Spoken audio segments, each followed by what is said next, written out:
শহীদ জিয়া ও বেগম জিয়ার সমাধিতে নবনির্বাচিত রাষ্ট্রপতির শ্রদ্ধা, আত্মার মাগফিরাত কামনায় দোয়া। মির্জা ফখরুলকে বরণে প্রস্তুত বঙ্গভবন। সন্ধ্যা 7:30টায় শপথ। বাড়ছে মন্ত্রিসভার কলেবর। যুক্ত হচ্ছেন মঈন খান, পার্থ লিঙ্কন, সাচিং প্রো। শপথ নিতে পারেন আজই। কয়েকটি মন্ত্রণালয়ে আসছে রথ বদল।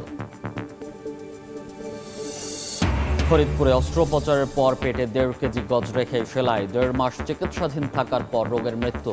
তদন্ত করে ব্যবস্থা নেওয়ার আশ্বাস স্বাস্থ্যমন্ত্রীর। রিকশার গ্যারেজে ভাঙচুর ও লুটপাটের ঘটনায় থানায় অভিযোগ। মামলা তুলে না নেয় নারায়ণগঞ্জে ইসলামী যুব আন্দোলনের নেতাকে কুপিয়ে হত্যা। প্রতিবাদে সড়ক অবরোধ। এবং গাজীপুরে ফুটপাত পেরিয়ে মহাসড়কেও দখলের থাবা। 2-3 লাখেও বিক্রি হচ্ছে দোকান। ইজারার আড়ালে চাঁদা আদায়ের অভিযোগ। রাস্তা সংকুচিত হয়ে চলাচলে দুর্ভোগ।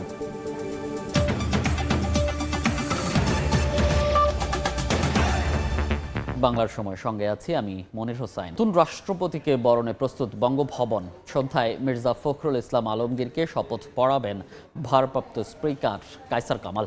এদিকে শহীদ রাষ্ট্রপতি জিয়াউর রহমান ও সাবেক প্রধানমন্ত্রী মরহুমা বেগম খালেদা জিয়ার সমাধিতে শ্রদ্ধা জানিয়েছেন নবনির্বাচিত রাষ্ট্রপতি। জুমার নামাজ শেষে শেরে বাংলা নগরে প্রয়াত 2 নেতার আত্মার মাগফিরাত কামনা করে দোয়া ও মোনাজাত করেন তিনি। আশরাফুল ইসলামের ক্যামেরায় আহমেদ সালেহিনের রিপোর্ট। বঙ্গভবনের যাত্রায় প্রথমেই প্রিয় 2 নেতার সমাধিতে নবনির্বাচিত রাষ্ট্রপতি মির্জা ফখরুল ইসলাম আলমগীর। দেশের অভিভাবকের আসনে আসীন হওয়ার আগে শহীদ রাষ্ট্রপতি জিয়াউর রহমান ও সাবেক প্রধানমন্ত্রী মরহুমা বেগম খালেদা জিয়ার সমাধিস্থলে আসেন তিনি।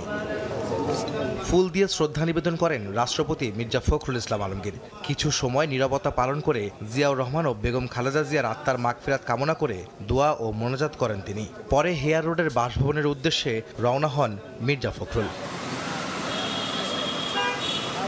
এর আগে মন্ত্রীপাড়ার সরকারি বাসভবন থেকে বেরিয়ে বেইলি রোডের মিনিস্ট্রি মসজিদে জুম্মার নামাজ আদায় করেন নবনির্বাচিত রাষ্ট্রপতি মির্জা ফখরুল। নামাজ আদায় শেষে উপস্থিত মুসল্লিদের সঙ্গে কুশল বিনিময় করেন তিনি। সেখান থেকেই শেরেবাংলা নগরের উদ্দেশ্যে রওনা হন মির্জা ফখরুল ইসলাম আলমগীর। দীর্ঘ 3.5 দশক পর গণতান্ত্রিক পদ্ধতিতে রাষ্ট্রপতি নির্বাচনের সুযোগ তৈরি হলে সংসদ সদস্যদের সরাসরি ভোটের মাধ্যমে 255 ভোট পেয়ে দেশের 23তম রাষ্ট্রপতি নির্বাচিত হন মির্জা ফখরুল ইসলাম আলমগীর। আহমেদ সালেহিন, সময় সংবাদ, ঢাকা। সন্ধ্যায় নবনির্বাচিত রাষ্ট্রপতি মির্জা ফখরুল ইসলাম আলমগীরকে শপথ পড়াবেন ভারপ্রাপ্ত স্পিকার কায়সার কামাল। এই মুহূর্তে বঙ্গভবনের সামনে আছেন সহকর্মী হাসান ওয়ালি। সরাসরি যাচ্ছি তার কাছে। বাংলাদেশের 23তম রাষ্ট্রপতি মির্জা ফখরুল ইসলাম আলমগীর আর ঘণ্টা দেড়েক পরেই শপথ নেবেন এবং এর মধ্য দিয়ে তিনি দায়িত্বভার গ্রহণ করবেন। আমি এই মুহূর্তে রয়েছি বঙ্গভবনের সামনে। বঙ্গভবনের মূল ফটক সেটি কিন্তু উন্মুক্ত করা হয়েছে। এরই মধ্যে অতিথিরা কিন্তু আসতে শুরু করেছেন। মন্ত্রীরা অনেকেই ভেতরে প্রবেশ করেছেন, এমপিরা প্রবেশ করেছেন এবং যে আমন্ত্রিত অতিথি যারা রয়েছেন প্রায় 1200 মানুষকে আমন্ত্রণ জানানো হয়েছে আজকের এই শপথ অনুষ্ঠানে। কূটনীতিকরা আমন্ত্রণ পেয়েছেন বিভিন্ন দেশের, এর বাইরেও অন্যান্য রাজনীতিবিদ তার আমন্ত্রণ পেয়েছেন, সরকারি কর্মকর্তারা রয়েছেন।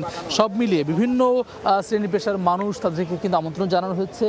1200 জন সব মিলিয়ে তারা কিন্তু ভেতরে প্রবেশ করছেন। আমরা কিন্তু দেখছি ধারাবাহিকভাবে গাড়িগুলো ভেতরে প্রবেশ করছে। তাদের যে কার্ড, আমন্ত্রণ কার্ড, সেটি দেখিয়ে মূলত প্রবেশ করতে হচ্ছে। মির্জা ফখরুল ইসলাম আলমগীর গতকালকে নির্বাচিত হয়েছেন। 255টি ভোট তিনি পেয়েছেন বিএনপির মনোনীত প্রার্থী হিসেবে এবং এর মধ্য দিয়ে আমরা জানি যে 35 বছর পর প্রতিদ্বন্দ্বিতাপূর্ণ নির্বাচনে রাষ্ট্রপতি নির্বাচিত হলেন মির্জা ফখরুল ইসলাম আলমগীর। এর আগে 7 জন রাষ্ট্রপতি কিন্তু বিনা প্রতিদ্বন্দ্বিতায় নির্বাচিত হয়েছেন। আমরা দেখেছি দুপুরে তিনি নামাজ পড়েছেন, জুমার নামাজ, যেই তার যে হেয়ার রোডের সেখানে মন্ত্রীদের যে বাসভবন এলাকায় সে মসজিদে, এবং এরপরে কিন্তু তিনি শহীদ রাষ্ট্রপতি জিয়াউর রহমান এবং বেগম খালেদা জিয়ার কবর জিয়ারত করেছেন, শ্রদ্ধা জানিয়েছেন এবং এরপরে কিন্তু তিনি এখন তার যে সরকারি বাসভবন মন্ত্রী হিসেবে সেই বাসভবনেই তিনি অবস্থান করছেন। কিছুক্ষণের মধ্যেই বঙ্গভবনে তিনি আসবেন। ব্যারিস্টার কায়সার কামাল, ভারপ্রাপ্ত স্পিকার, তিনি এই শপথ পড়াবেন নতুন রাষ্ট্রপতির। একই সঙ্গে মন্ত্রিপরিষদ সচিব নাসিমুল গনি তিনি অনুষ্ঠান পরিচালনা করবেন। এর মধ্যে আমন্ত্রিত অতিথিরা যেভাবে আমি বলছিলাম আসতে শুরু করেছেন এবং যে বঙ্গভবনের মূল ফটক সেটি কিন্তু আমরা দেখতে পাচ্ছি মূল ফটকটি কিন্তু উন্মুক্ত করে দেওয়া হচ্ছে এবং এখানে যারা দায়িত্বরত কর্মকর্তা রয়েছেন আইন শৃঙ্খলা রক্ষাকারী বাহিনীর তারা পরিচয় নিশ্চিত হয়ে এবং কার্ড দেখে পরে ভেতরে প্রবেশ করতে দিচ্ছেন আমন্ত্রিত অতিথিদের। আজকে এই শপথ অনুষ্ঠান ঘিরে কিন্তু নতুন করে সাজানো হয়েছে বঙ্গভবন।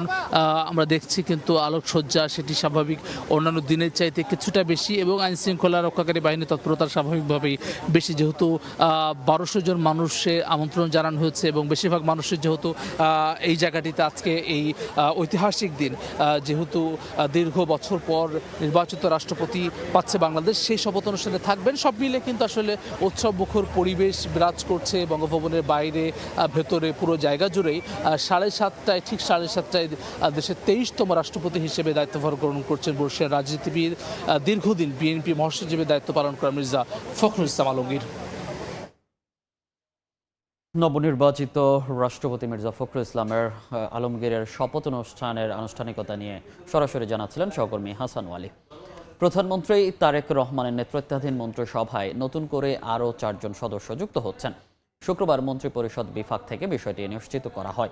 নতুন 4 মন্ত্রী হলেন বিএনপির স্থায়ী কমিটির সদস্য ডক্টর আব্দুল মঈন খান, বাংলাদেশ জাতীয় পার্টির চেয়ারম্যান ব্যারিস্টার আন্দালিব রহমান পার্থ, বান্দরবান থেকে নির্বাচিত সংসদ সদস্য সাচিং প্রজেরি এবং গাইবান্ধা 4 আসনের সংসদ সদস্য মোহাম্মদ শামীম কাইসার লিঙ্কন। শুক্রবার রাতে বঙ্গভবনের দরবার হলে তাদের শপথ পড়াবেন নবনির্বাচিত রাষ্ট্রপতি মির্জা ফখরুল ইসলাম আলমগীর। ফরিদপুরে সিজারিয়ান অপারেশনের সময় পেটে 1.5 কেজি গজ রেখেই সেলাই করে দেয়া হয়। 1.5 মাস চিকিৎসাধীন অবস্থায় ঢাকার একটি বেসরকারি হাসপাতালে মারা যান কণিকা মণ্ডল নামে এক প্রসূতি। এদিকে ভুল চিকিৎসায় রোগী মৃত্যুর ঘটনায় স্বজনদের পাশে স্বাস্থ্যমন্ত্রী। ঘটনা তদন্তে 5 সদস্যের কমিটি গঠন করা হয়েছে। প্রসব বেদনা নিয়ে গত 29 জুন ফরিদপুর শহরের সমরিতা জেনারেল হাসপাতালে ভর্তি করা হয় কণিকা মণ্ডলকে। ওই দিন সন্ধ্যায় হাসপাতালটির স্ত্রীরোগ বিশেষজ্ঞ ডাক্তার লক্ষ্মীরানী দত্ত অস্ত্রোপচারের মাধ্যমে তার কন্যা সন্তান প্রসব করান। পরদিন কণিকার পেট ফুলে গেলে চিকিৎসককে জানালে তারা অন্য হাসপাতালে নিয়ে যেতে বলেন। 3 জুলাই তাকে ঢাকার কল্যাণপুরে একটি বেসরকারি হাসপাতালে ভর্তি করা হয়। 7 জুলাই ওই হাসপাতালে পরীক্ষার পর জানা যায় কণিকার পেটে প্রায় 1.5 কেজি গজ রেখে সেলাই করা হয়েছে। ওই দিনই অস্ত্রোপচার করে গজ বের করা হলে রোগীর অবস্থা আরও খারাপ হয়। 1.5 মাস চিকিৎসাধীন থাকার পর বুধবার রাতে মারা যান কণিকা। স্বজনদের অভিযোগ, চিকিৎসকের অবহেলায় মৃত্যু হয়েছে তার। সিজার করার পরে একদিন পরের থেকেই রোগীর পেট ফুলে যায়।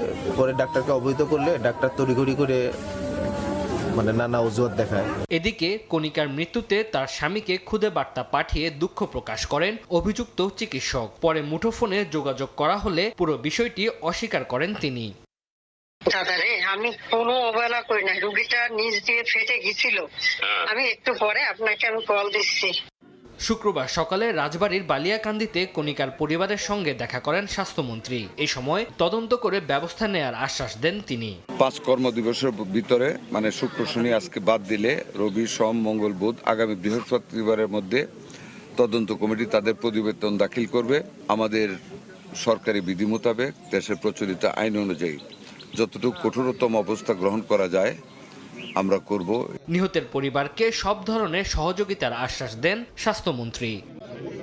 তানজিল হাসনাত, সময় সংবাদ। নারায়ণগঞ্জে মামলা তুলে না নেয়া ইসলামী যুব আন্দোলনের এক নেতাকে কুপিয়ে হত্যা করেছে সন্ত্রাসীরা। প্রতিবারে সড়ক অবরোধ করে বিক্ষোভ করেছেন সংগঠনটির নেতাকর্মীরা। দুপুরে ঢাকা চট্টগ্রাম মহাসড়ক অবরোধ করে বিক্ষোভ করেন ইসলামী যুব আন্দোলনের নেতাকর্মীরা। এ সময় সন্ত্রাস বিরোধী স্লোগান দেন তারা। স্বজনরা জানান, 24 জুলাই আন্দোলনে সক্রিয়ভাবে অংশ নেয় সালেহনগর এলাকার বাসিন্দা বুলবুলের রিকশার গ্যারেজ ভাঙচুর ও লুটপাট করে আওয়ামী লীগপন্থী স্থানীয় সন্ত্রাসী সিফাত ও তার সহযোগীরা। এ ঘটনায় সিফাতকে প্রধান আসামি করে বন্দর থানায় মামলা করেন ভুক্তভোগী। পরে মামলা তুলে নিতে বুলবুলকে বিভিন্ন সময় হুমকি দিয়ে আসছিল সিফাত। এর জেরে গত রাতে বুলবুলকে একা পেয়ে কুপিয়ে জখম করে পালিয়ে যায় সিফাত ও তার সহযোগীরা। গুরুতর অবস্থায় তাকে উদ্ধার করে জেনারেল হাসপাতালে নিলে মৃত ঘোষণা করেন চিকিৎসক। নিহত বুলবুল ইসলামী যুব আন্দোলনের বন্দর থানা পশ্চিম এলাকার যুগ্ম সাধারণ সম্পাদক ছিলেন। তাদের মামলা করাতে তারা হয়তো ওইভাবে ক্ষুব্ধ ছিল। কেস উঠানোর হুমকি টুমকি দিছে, কেস উঠায় নেয় নাই। কেস উঠায় না নেওয়াতে তার এই আজকে এই ঘটনার ঘটলো। সালেনগরে আমার ভাইটার একা পাইয়া অতর্কিত হামলা করে মেরে ফেলাই। এখন আমরা মামলা করছি, মামলা করার পরে কোনো সুরাহা তো হয়ই নাই। প্রশাসন নীরব, কেউ কিছু বলে না, সবাই দেখতেছে শুনতেছে। ভারতের কলকাতার আবাসিক হোটেলে অগ্নিকাণ্ডে নিহত 7 বাংলাদেশের মধ্যে 5 জনের মরদেহ বেনাপোল চেকপোস্ট দিয়ে বাংলাদেশে হস্তান্তর করা হবে বলে জানিয়েছেন কলকাতায় নিযুক্ত Bangladesh deputy high commissioner Mohammad Khaled. এই মুহূর্তে বেনাপোল বন্দরে আছেন সহকর্মী আজিজুল হক। সরাসরি যাচ্ছি তার কাছে। আজিজ, গত মঙ্গলবার ভারতের কলকাতা শহরের একটি আবাসিক হোটেলে অগ্নিকাণ্ডের ঘটনায় 9 পর্যটকের মর্মান্তিক মৃত্যুর ঘটনা ঘটে এবং এই 9 পর্যটকের মধ্যে 7 জন ছিলেন বাংলাদেশি পাসপোর্টধারী, যারা মেডিকেল ভিসার চিকিৎসা সেবার জন্য ভারতে গিয়েছিলেন। অন্যান্য যে 2 জন তারা কিন্তু ভারতীয় নাগরিক। গত 2 দিন ধরে আইনি প্রক্রিয়া শেষে আমরা যেটা জানতে পেরেছি, আজ এই 7 বাংলাদেশের মধ্যে 5 জন বাংলাদেশের মরদেহ বেনাপোল চেকপোস্ট দিয়ে কিন্তু বাংলাদেশে ফেরত দেওয়া হবে। যে 5 জনের মরদেহ বেনাপোল চেকপোস্ট দিয়ে বাংলাদেশে ফেরত দেওয়া হবে, 5 জনের মধ্যে কিন্তু 4 জনের বাড়ি কুষ্টিয়া জেলাতে এবং একজনা কিন্তু ঢাকা জেলার বাসিন্দা বলে আমরা জানতে পেরেছি। এদিকে এই 5 জন মৃত্যুর ঘটনায় কিন্তু যারা নিহত তাদের বাড়িতে কিন্তু শোকের মাতম চলছে। প্রাথমিকভাবে এই অগ্নিকাণ্ডের ঘটনায় শর্ট সার্কিট থেকে হয়েছে এমন দাবি করা হলেও কিন্তু নিহতের পরিবার এবং কলকাতার স্থানীয় বাসিন্দা তারা বলছেন কলকাতা যে আবাসিক হোটেলটিতে অর্থাৎ শিকা ইন হোটেলটিতে সেটি একটি 5 তলা একটা বাড়িতে কিন্তু 3য় তলায় ফ্ল্যাট ভাড়া নিয়ে কিন্তু হোটেল পরিচালনা করা হতো এবং এই হোটেলের কিন্তু এই হোটেলটিতে কিন্তু যে নিরাপত্তা ব্যবস্থা অর্থাৎ অগ্নি নির্বাপন সহ যে নিরাপত্তা ব্যবস্থা থাকার দরকার সেই নিরাপত্তা ব্যবস্থা কিন্তু ছিল না। ফলে অগ্নিকাণ্ডের ঘটনা ঘটে এবং এই 9 জন মানুষের কিন্তু মর্মান্তিক মৃত্যুর ঘটনা ঘটে। আমরা কথা বলেছি নিহতের পরিবারের কয়েকজনের সাথে, তারা আমাদেরকে জানিয়েছেন যে এই 7 জন বাংলাদেশি নিহতের ঘটনায় কিন্তু তাদের পরিবারের শোকের ছায়া নেমেছে এবং তারা বিভিন্নভাবে ক্ষতিগ্রস্ত হয়েছেন। আমরা কলকাতার বিভিন্ন গণমাধ্যমে যেটি জানতে পেরেছি যে কলকাতার শহরের অলিতে গলিতে কিন্তু নিয়মকানুন না মেনে অর্থাৎ কোনো রকম নিরাপত্তা ব্যবস্থা ছাড়াই কিন্তু এই সমস্ত আবাসিক হোটেল গড়ে উঠেছে, যেখানে বাংলাদেশিদের যারা ট্যুরিস্ট ভিসায় যাতায়াত করেন বা মেডিকেল ভিসায় তাদেরকে রাখা হয় এবং এই ধরনের বারবার অভিযোগ দেওয়া সত্ত্বেও কিন্তু এ ধরনের হোটেল বন্ধ করা হয়নি। ফলে 2 দশকে কিন্তু কলকাতায় বড় 8টি অগ্নিকাণ্ডে প্রায় 200 মানুষের কিন্তু জীবনহানির ঘটনা ঘটেছে বলে আমরা জানতে পেরেছি। বেনাপোল ইমিগ্রেশন কর্তৃপক্ষ আমাদেরকে জানিয়েছেন যে সন্ধ্যার মধ্যে এই 5 জনের মরদেহ বেনাপোল বন্দর দিয়ে বাংলাদেশে পৌঁছাবে এবং দ্রুত যাতে তারা আসতে পারে এবং তাদের পরিবারের কাছে লাশ হস্তান্তর করা যায় তার জন্য সব ধরনের সহযোগিতা করবেন। তো এই ছিল বেনাপোল স্থলবন্দর থেকে কলকাতায় অগ্নিকাণ্ডের ঘটনায় যে নিহত 7 জনের মধ্যে 5 জনের মরদেহ আজকে বেনাপোল চেকপোস্ট দিয়ে ফেরত দেওয়া হবে তার সর্বশেষ। সরাসরি যুক্ত ছিলাম বেনাপোল স্থলবন্দর থেকে। বাংলার সময় আরও থাকছে। নারায়ণগঞ্জে ভয়াবহ আগুনে পড়ল ইজি বাইকের গ্যারেজ ও ঝুটের গোডাউন। ফায়ার সার্ভিসের 4টি ইউনিটের প্রায় 2 ঘন্টার চেষ্টায় নিয়ন্ত্রণে।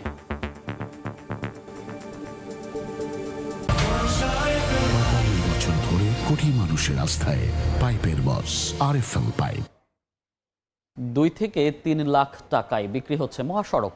টাকা দিলে মিলছে ফুটপাতও, এমন চিত্র গাজীপুরে। স্থানীয়রা বলছেন মহাসড়কের পাশে বাজার ইজারা দিয়ে চাঁদাবাজির লাইসেন্স দিয়েছে কর্তৃপক্ষই। আর দফায় দফায় আলটিমেটাম দিয়েও সড়ক দখলমুক্ত রাখতে ব্যর্থ সড়ক ও জনপদ ওসি দফতর। মোহাম্মদ আরিফের ছবিতে মেহেদী হাসানের রিপোর্ট। ফুটপাত পার হয়ে দখলের থাবা এখন মহাসড়কে। গাজীপুরের ঢাকা ময়মনসিংহ মহাসড়কের বাগের বাজার এলাকায় যান চলাচল বন্ধ করে চলছে সড়ক বেচাকেনা। এই বাজারে দোকান দিতে হলে এককালীন গুনতে হয় 2 থেকে 3 লাখ টাকা, আর মাসিক ভাড়া 30 থেকে 50 হাজার টাকা। পজিশন যত ভালো দাম তার তত বেশি। অভিযোগ, প্রভাবশালী সিন্ডিকেট, ইজারাদার আর অসাধু চক্রের ছত্রছায়ায় চলছে এই রমরমা বাণিজ্য। 2 লাখ এটা কি সিকিউরিটি নাকি সিকিউরিটি? ডিসি অফিসে কত প্রতিবাদ করলাম, কত রিপোর্ট করলাম। ডিসি ধরে একটু সামনে গেলেই এমসি বাজার। এখানকার নিয়ম এককালীন নয়, দোকান নিতে ফেরত না দেওয়ার শর্তে ইজারাদারদের দিতে হবে 20 থেকে 50 হাজার টাকা। এগুলো আমরা আবার পাবো না, ব্যাগ কোনো ব্যাগ নাই। মাসে 10-12 হাজার টাকা যায়। ডেলি মনে করেন মানে এক্সট্রা টাকা দেওয়া লাগে 150 টাকা করে। শুধু পজিশন বিক্রি নয়, ইজারার নামে মহাসড়ক থেকে প্রতিদিন তোলা হচ্ছে লাখ লাখ টাকার চাঁদা। শিল্পাঞ্চল গাজীপুরের ঢাকা ময়মনসিংহ ও ঢাকা টাঙ্গাইল মহাসড়কের প্রতিটি বাজারের চিত্র একই। সাইডে গেলে কত সময় গাড়ি বাজায় দেয়, অ্যাক্সিডেন্ট ঘটে। প্রশাসনের নাকের ডগায় এত কিছু ঘটলেও যেন কিছুই করার নেই কর্তৃপক্ষের। দফায় দফায় শুধুমাত্র আলটিমেটাম দিয়েই দায় সেরেছে সড়ক ও জনপদ অধিদপ্তর। মহাসড়কে অবৈধ স্থাপনা উচ্ছেদে এসে এর আগেও হামলার শিকার হয়েছে সড়ক ও জনপদ অধিদপ্তরের কর্মকর্তারা। নিরাপত্তা ঝুঁকি থাকায় অনেকটা নির্বিকার সংস্থাটি, সেই সঙ্গে আছে জনবল সংকটও। এই দায়িত্ব পালন করতে গিয়ে যখন নিজেরা ভিকটিম হই, আমি বা আমাদের লোকজন যখন মারমুখী পরিস্থিতির শিকার হয়, তখন আমরা পরবর্তী একই ধরনের কার্যক্রমে যাওয়ার জন্য কিছুটা হলেও শঙ্কিত থাকি। মহাসড়কের পাশে বাজার ইজারা দিয়ে চাঁদাবাজির লাইসেন্স দিয়েছে কর্তৃপক্ষ, এমন অভিযোগ স্থানীয়দের। যদিও জেলা প্রশাসকের দাবি, রাজস্ব আদায়ের লক্ষ্যে বাজার ইজারা দিলেও মহাসড়ক দখলের অধিকার দেয়া হয়নি। এই অসাধুতা, এই অনিয়ম করে কেউ যদি ভাড়া দেয়, ভাড়া নেই, উভয় অপরাধী। আমরা বাগের বাজার এবং মাওনা বাজার যে কোনো দিন উচ্ছেদ করব। গাজীপুরের সকল বাজার ইজারা দিয়ে প্রতি বছর প্রায় 50 কোটি টাকা রাজস্ব আদায় করে কর্তৃপক্ষ। মেহেদী হাসান, সময় সংবাদ, গাজীপুর। যে ভয়াবহ আগুনে পুড়ে গেছে ইজি বাইকের গ্যারেজ ও ঝোটের গোডাউন। ফায়ার সার্ভিস জানায়, ভোরে ফতুল্লার একটি ব্যাটারি চালিত ইজি বাইকের গ্যারেজে আগুন লাগে। মুহূর্তে আগুন ছড়িয়ে পড়ে আশেপাশের গোডাউনে। খবর পেয়ে ফায়ার সার্ভিসের 4টি ইউনিট প্রায় 2 ঘন্টা চেষ্টা চালিয়ে আগুন নিয়ন্ত্রণে আনে। তবে পুড়ে গেছে বেশ কয়েকটি ইজি বাইক ও ঝোটের গোডাউন। বৈদ্যুতিক শর্ট সার্কিট থেকে আগুনের সূত্রপাত, ধারণা ফায়ার সার্ভিসের। নেত্রকোনায় কচুরিপানা কাটতে গিয়ে বজ্রপাতে এক কিশোরের মৃত্যু হয়েছে। সকালে আটপাড়ার মল্লিকপুর হাওড়ে দৌড়ের জন্য কচুরিপানা কাটতে যায় নাইম মিয়া। এ সময় গুড়ি গুড়ি বৃষ্টির সঙ্গে বজ্রপাত হয়। এক পর্যায়ে পানিতে থাকা অবস্থায় বজ্রপাতে নাইম ঘটনাস্থলে মারা যায়। খবর পেয়ে পুলিশ লাশ উদ্ধার করে মরদেহ স্বজনদের কাছে হস্তান্তর করে। কিশোরগঞ্জের নিকলি হাওরে পর্যটকবাহী ট্রলার থেকে পানিতে পড়ে 5 বছরের শিশু নিখোঁজ হয়েছে। তাকে উদ্ধারের কাজ করছে ফায়ার সার্ভিসের ডুবুরি দল। স্থানীয়রা জানান, হাওরে ঘুরতে আসা একদল পর্যটক ইঞ্জিন চালিত ট্রলারে করে ছাতিরচর পর্যটন এলাকা পর্যটনে যাচ্ছিলেন।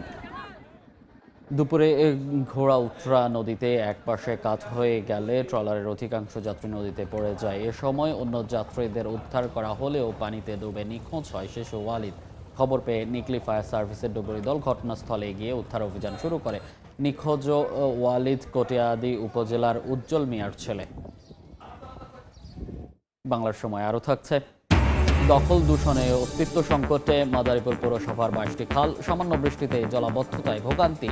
পুনরুদ্ধার সহ খননের আশ্বাস কর্তৃপক্ষের। দুপুরে ট্রাকের ধাক্কায় মোটরসাইকেলে থাকা মা ও মেয়ের মৃত্যু হয়েছে, আহত হয়েছেন বাবা। দুপুরে স্ত্রী মেয়েকে নিয়ে ঘোড়াঘাটের বাগানবাড়ি এলাকায় মোটরসাইকেলে করে যাচ্ছিলেন সেলিম হোসেন। জমিলাপুর এলাকায় পৌঁছালে পেছন থেকে একটি ট্রাক মোটরসাইকেলকে ধাক্কা দেয়। এতে 3 আরোহী মোটরসাইকেল থেকে ছিটকে রাস্তায় পড়ে।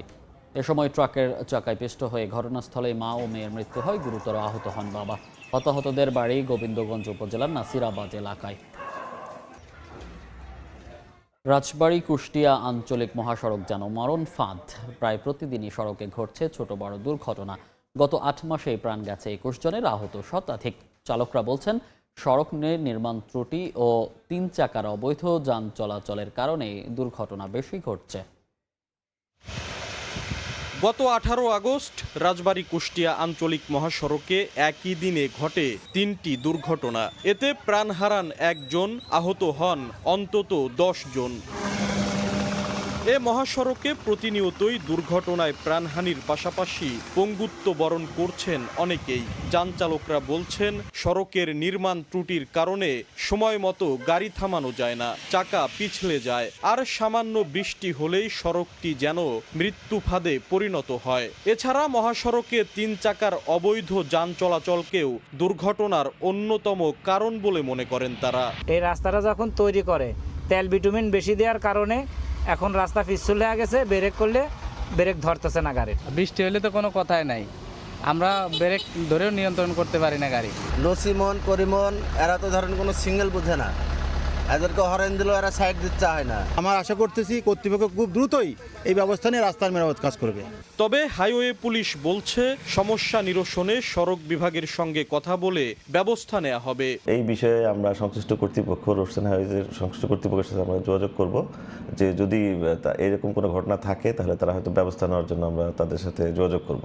হাইওয়ে পুলিশের তথ্য মতে রাজবাড়ীর বড়পুল থেকে কুষ্টিয়ার চোরহাস পর্যন্ত 55 কিলোমিটার মহাসড়কে গত 8 মাসে 41টি দুর্ঘটনায় প্রাণ হারিয়েছেন 21 জন, আহত হয়েছেন শতাধিক। আশিকুর রহমান, সময় সংবাদ, রাজবাড়ী।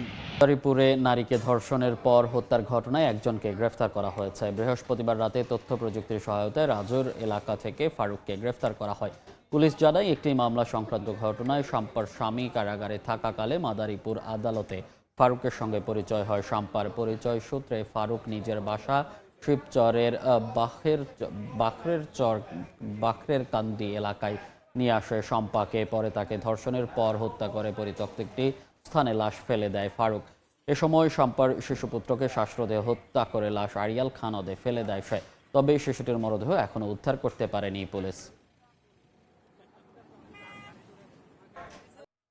দেখছেন বাংলার সময়। ঝিনাইদহে বেড়েছে নিউমোনিয়ায় আক্রান্ত শিশু রোগীর সংখ্যা। জেলা সদর হাসপাতালে ধারণ ক্ষমতার 3 গুণ রোগী ভর্তি হয়েছে। জায়গা সংকুলন না হওয়ায় মেঝে ও বারান্দায় অবস্থান নিয়ে চিকিৎসা নিতে হচ্ছে শিশুদের। পর্যাপ্ত ওষুধ সরবরাহ থাকলেও জনবল সংকটে অতিরিক্ত রোগের চাপ সামলাতে হিমশিম খাচ্ছেন চিকিৎসক ও নার্স। হাসপাতালটির 49 শয্যার বিপরীতে ভর্তি আছে 169 জন শিশু। এর মধ্যে 109 জনই নিউমোনিয়ায় আক্রান্ত। মাদারীপুর পৌরসভার 22টি খালের সবগুলোই এখন মৃতপ্রায়। ময়লা আবর্জনায় ভরাট, দখল আর দূষণে অস্তিত্ব সংকটে খালগুলো। সামান্য বৃষ্টিতেই জলাবদ্ধতায় ভোগান্তিতে পড়েন পৌরসভার প্রায় 2 লাখ বাসিন্দা। মাদারীপুর শহরের বাদামতলা আমিরাবাদ এলাকা দীর্ঘদিন ধরে অচল হয়ে পড়ে আছে এখানকার খাল। ময়লা আবর্জনায় ভরাট হয়ে বন্ধ হয়ে গেছে পানি প্রবাহ। খালের 2 পারে গড়ে উঠেছে নানা স্থাপনা ও ব্যবসা প্রতিষ্ঠান। শুধু এই খালটিই নয়, দখল, দূষণ আর ভরাটের কারণে অস্তিত্ব সংকটে পৌরসভার অধীনে থাকা 22টি খাল। একসময় এসব খাল দিয়ে নৌযান চলাচল করলেও এখন তার কোনো সুযোগ নেই। পানি নিষ্কাশনের পথ বন্ধ থাকায় অল্প বৃষ্টিতে শহরের বিভিন্ন এলাকায় তৈরি হয় জলাবদ্ধতা। বৃষ্টি হলে রোড ভইরা যায়, মানুষজন, বাচ্চারা স্কুলে দিয়ে আসতে পারি না। পরিকল্পনা মাফিক যদি এই ড্রেনগুলা, কালভার্টগুলো ওইভাবে করতো তাইলে শহরে এইভাবে পানি জমতো না। পৌরবাসীর দীর্ঘদিনের দুর্ভোগের কথা মাথায় রেখে এবার দখল ও ভরাট হয়ে যাওয়া খালগুলো উদ্ধারের উদ্যোগ নিয়েছে পৌর কর্তৃপক্ষ। RUDTP প্রকল্প, যেটা হচ্ছে মাদারীপুর শহরের একটা মাস্টার প্ল্যান হবে, এটা দিয়ে কিন্তু রাস্তা বড় হবে এবং বড় একটা ড্রেন হবে, সেহেতু এখানে আর দখলের সেই সুযোগটা থাকবে না। আজকে যে উদ্যোগ নেওয়া আছে, আমি মনে করি ভবিষ্যতের জন্য এই উদ্যোগ যদি চলমান থাকে তাহলে মানুষ আর জলাবদ্ধতায় থাকবে না। প্রাথমিক পর্যায়ে 3টি খাল খনন, আধুনিক ড্রেন নির্মাণ ও সংশ্লিষ্ট সড়ক উন্নয়নে সম্ভাব্য ব্যয় ধরা হয়েছে 98 কোটি টাকা। মাদারীপুর পৌরসভার 9টি ওয়ার্ডের 34টি মৌজায় 2 লাখ মানুষের বসবাস। অচল খালগুলো খননের মাধ্যমে পুনরায় সচল করা গেলে বাড়বে শহরের সৌন্দর্য, জলাবদ্ধতা থেকে মুক্তি পাবে এলাকাবাসী, বলছেন বিশেষজ্ঞরা। সঞ্জয় কর্মকার, অভিজিৎ, সময় সংবাদ, মাদারীপুর। বাংলার সময়। সাপ্তাহিক ছুটি মানেই যেন কক্সবাজার সমুদ্র সৈকতে মানুষের ঢল। নোনা জলে স্নান, জেটস্কি, বিচ বাইক কিংবা ঘোড়ার পিঠে চড়ে আনন্দে মাতেন ভ্রমণ পিপাসুরা। বালুচর জুড়ে যেদিকে চোখ যায় শুধু ভ্রমণ পিপাসুদের পদচারণা। কেউ এসেছেন পরিবার নিয়ে, কেউ প্রিয়জনের সঙ্গে।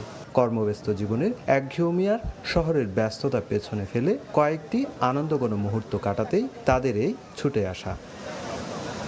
কেউ নেমেছেন নোনা জলে, কেউ ছুটছেন জেটস্কিতে। বালুচরে বিচ বাইক কিংবা ঘোড়ার পিঠে চড়েও চলছে আনন্দ উচ্ছ্বাস। আর প্রিয় মুহূর্তগুলো ধরে রাখতে ক্যামেরার ফ্রেমে বন্দি করছেন স্মৃতিও। এইরকম লংগেস্ট বিচ তো আসলে একমাত্র কক্সবাজারই আছে। তো সাগর অন্যরকম একটা, সবার কাছেই পছন্দের জিনিস। এরকম একটা পরিবেশ দেখলেই মনটা শান্ত হয়ে যায়। খুবই সুন্দর একটা পরিবেশ, সবসময় তো আসতে মনে চায়। এখন ছুটি পাইছি তাই এখন আসছি ঘুরতেছি, ভালো লাগতেছে অনেক। পর্যটকের ঢলের সঙ্গে বেড়েছে কক্সবাজার সমুদ্র কেন্দ্রিক ব্যবসায়ীদের ব্যস্ততাও।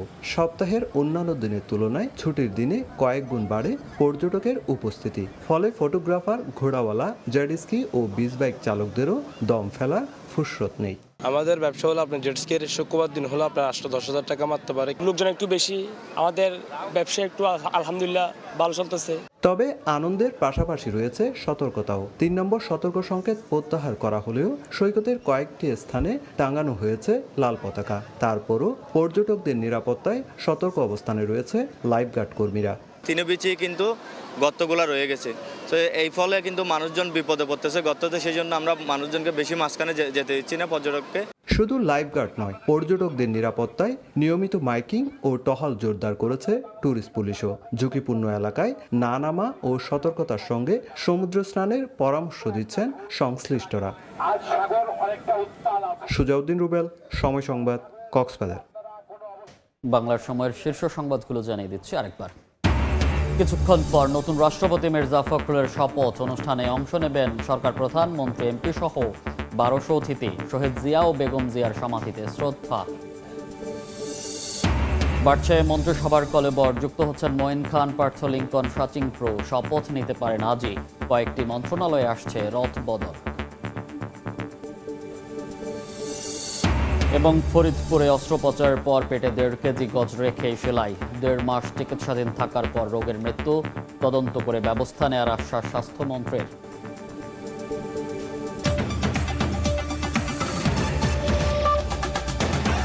এই ছিল বাংলার সময়। এরপর সন্ধ্যার সময় সঙ্গে থাকবেন সহকর্মী শবনম নিবিড়। মনির, আপনাকে আবারও ধন্যবাদ। সন্ধ্যার সময় নিয়ে আসছে কিছুক্ষণ পরই, সঙ্গেই থাকুন সময়।